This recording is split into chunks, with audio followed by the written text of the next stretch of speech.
Los Angeles Lakers official and final updated complete lineup for 2026 NBA season.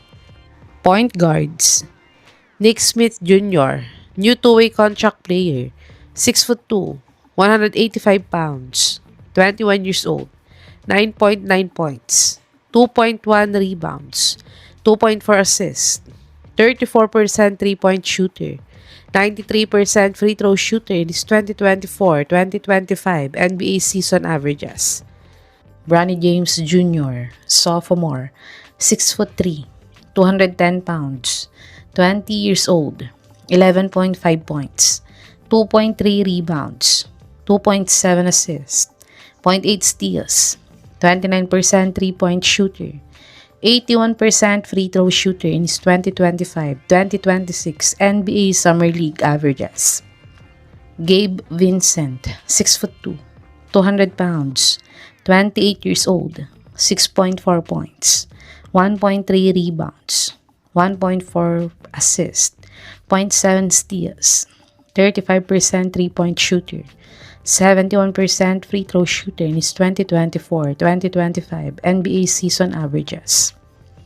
Luka Doncic, star player, 6'6", 230 pounds, 26 years old, 28.2 points, 8.2 rebounds, 7.7 assists, 1.8 steals, 36% three-point shooter, 78% free throw shooter in his 2024-2025 NBA season averages.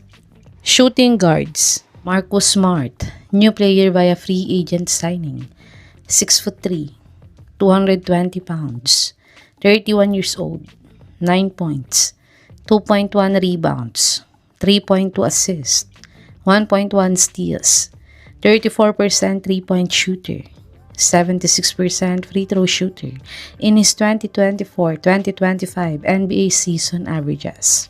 Austin Reeves, star player, 6'5", 197 pounds, 27 years old, 20.2 points, 4.5 rebounds, 5.8 assists, 1.1 steals, 37% three-point shooter, 87% free throw shooter in his 2024-2025 NBA season averages.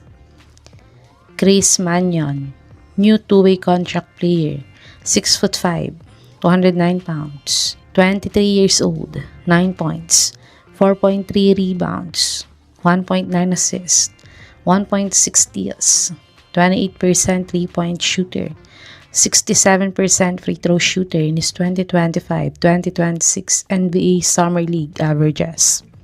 According to this source, the Lakers are eyeing to sign the former NBA All-Star Victor Oladipo.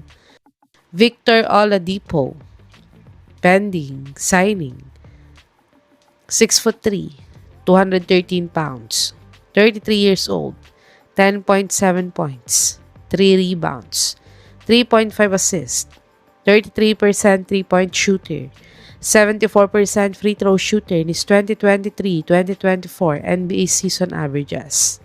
Small forwards: Dalton Knecht, sophomore, 6'6", 213 pounds, 24 years old, 11.7 points, 4.8 rebounds, 1.3 assists, 1.2 steals, 23% three-point shooter, 64% free throw shooter in his 2025-2026 NBA Summer League averages. Rui Hachimura, 6'8", 230 pounds, 27 years old, 13.1 points, 5 rebounds, 1.4 assists, 0.8 steals, 41% three-point shooter, 77% free throw shooter in his 2024-2025 NBA season averages.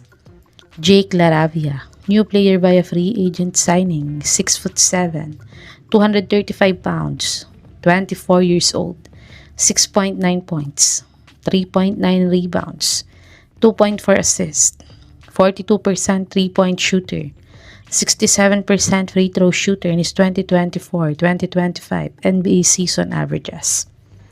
LeBron James, injured list: 6'9", 250 pounds, 40 years old, 24.4 points, 7.8 rebounds, 8.2 assists, 1 steal, 37% three-point shooter, 78% free throw shooter in his 2024-2025 NBA season averages.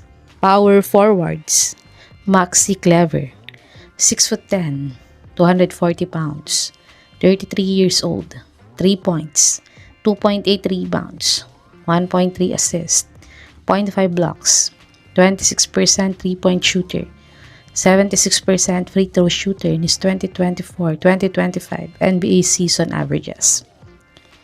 JerAve Vanderbilt, 6'8", 215 pounds, 26 years old, 4.1 points, 5.1 rebounds, 1.1 assist, 1 steal, 28% three-point shooter, 55% free throw shooter in his 2024-2025 NBA season averages.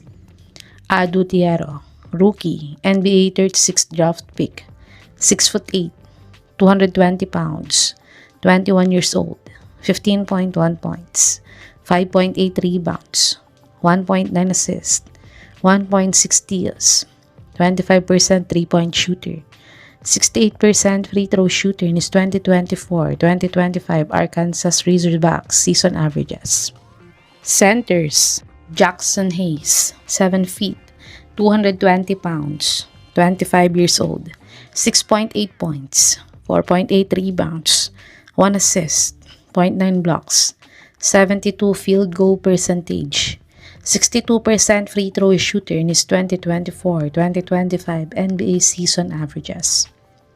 DeAndre Ayton, new player via free agent signing, 7 feet, 252 pounds, 27 years old, 14.4 points, 10.2 rebounds, 1.6 assists, 1 block, 56 field goal percentage, 66% free throw shooter in his 2024-2025 NBA season averages. This is the official new look complete lineup for the Los Angeles Lakers this 2025-2026 NBA season.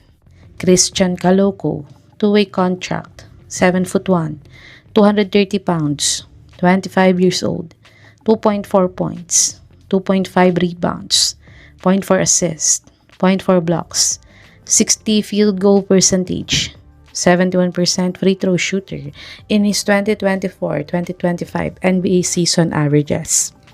This is the official and final updated complete lineup of the Los Angeles Lakers for 2026 NBA season. Do you think the Lakers can stay on the top in Western Conference standings even if King James is injured this season? Just comment it below.